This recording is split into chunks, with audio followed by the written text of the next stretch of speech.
I'm back. I feel like I should start this with either the Adele reference of "Hello, it's me," in case you guys have forgotten, or the Nicki Minaj, "I took a few months off and now it's game time." So yeah, it has been a while. Wanted to give all of you an update. We do have a few things that have been happening. I also realized that, what are those called? The bar stools are on the counter because I was cleaning the floor.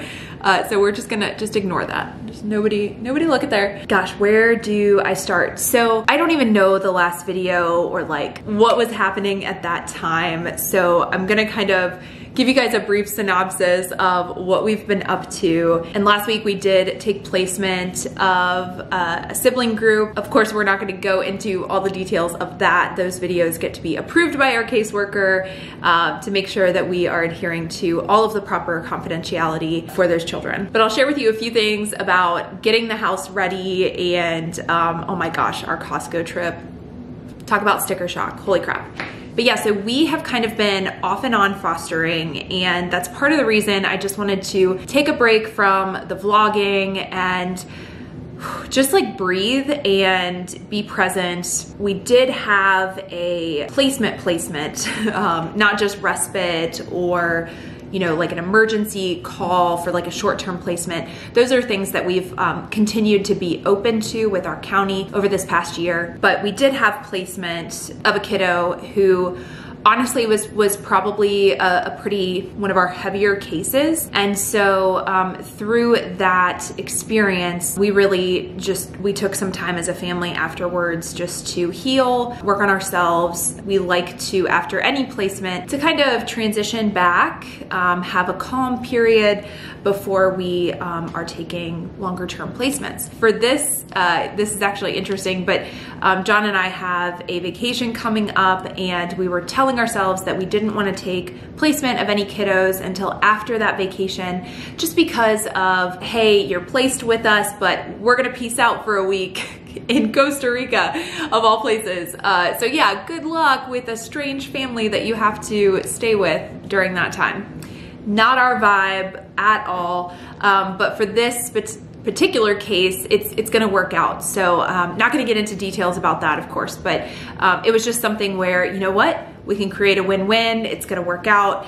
And so that's where we are. And also during this time, John and I both have been doing a lot of like personal development, a lot of like self-work, and honestly, it has shown. Usually when we get a call for placement and we're transitioning and our family's transitioning, it's crazy. There's a lot of emotions, there's a lot of like anxiety, and honestly, this is the first time where I wasn't rushing around the house to make everything perfect or freak myself out. And, like when I get a call from a caseworker and I don't have all the information, I'm like, you know what? I have exactly the information that I need at this point in time.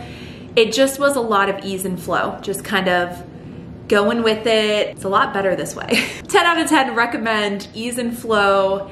And I do think that because of all the work we've been doing, it's allowed us to really lean in and be even more present and what's the word? It's I guess it's created like a healthier transition. Also in preparation, we did need to make a few changes.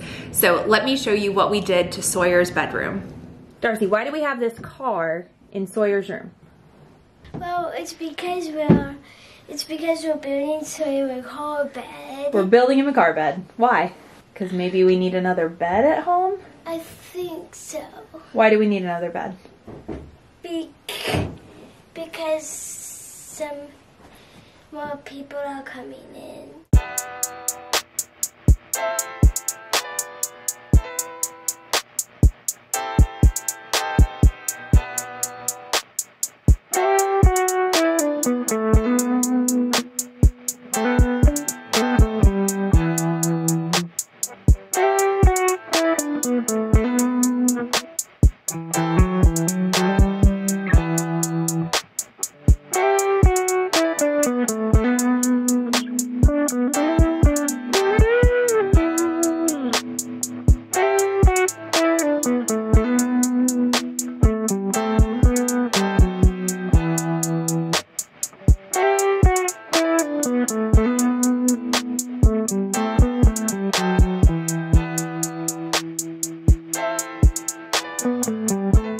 Sawyer is loving his new car bed. Oh my gosh, it's like a perfect mix between like a toddler bed and like a crib. You know, he's honestly, before he was like sleeping on the floor. He just liked to sleep on the floor, didn't want the bed at all, and the car bed works out perfectly. So it allowed us to increase our capacity and it's working out great.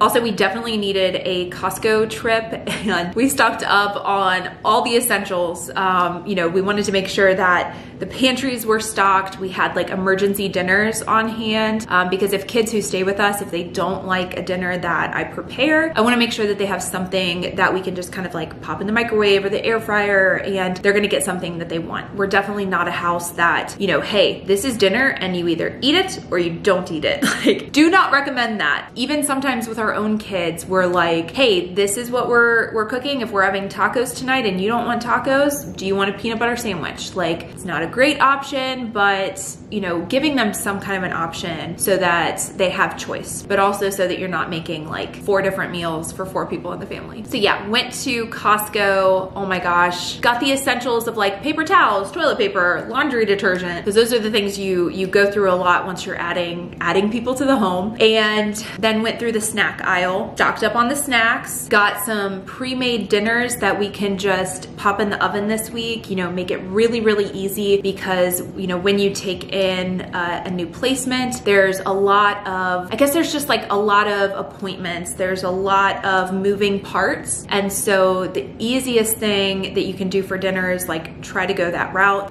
If you're not a foster family, honestly, it is very supportive to offer to cover dinner one night for the family. Like obviously check what their preferences are, if there's any allergies, you know, gift cards to pizza or, you know, O'Charlie's is a good one. I will say O'Charlie's, their family style meals, super affordable. We did that last week and we've done it in the past because usually it's like 30 to, I want to say like $35 to $40 and you have like different family style meals. And it's a good alternative to like the overdoing of like pizza night. So it's awesome. You can pick like the healthy sides. You can pick rice and broccoli. There's mac and cheese and mashed potatoes and french fries.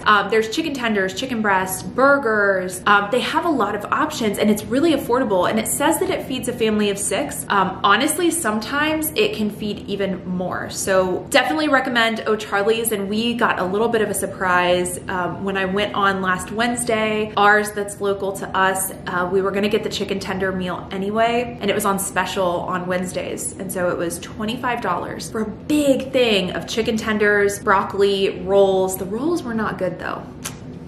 Rolls, they did something to them. They were like overcooked. They literally were empty on the inside. Not good, but that's okay. Yeah, it was the perfect meal. So definitely recommend O'Charlie's. Make a homemade meal, drop it off to a foster family who's in that, you know, first couple of weeks of transition. And, you know, if you have access to like a Costco or a Sam's Club and you can get those pre-made meals, we have like chicken fettuccine Alfredo, rotisserie chicken, and put something together to drop off. It really is a big help. Now that we're actively fostering again, I know I've made this promise in the past, but I am committed to finding time to do these quick little videos, do more vlog style when I can. Some of them are going to be approved by our caseworker, like I said, just to ensure that we are following confidentiality protocol. But I'm starting to get back into that like foster mom role, which for a while was kind of pushed down, but dealing with a lot at work. There's a lot of stress and it's not going away, but I decided, because that was also part of the reason why we hadn't been taking in placement, is because honestly my work schedule just seemed to not allow it. And finally I just realized, you know what, I'm gonna do it. We're gonna say yes. I work in the child welfare like arena, and so it just seemed really hypocritical to be choosing work over doing the work of being a foster caregiver. So I think I'm actually gonna do a separate video specifically on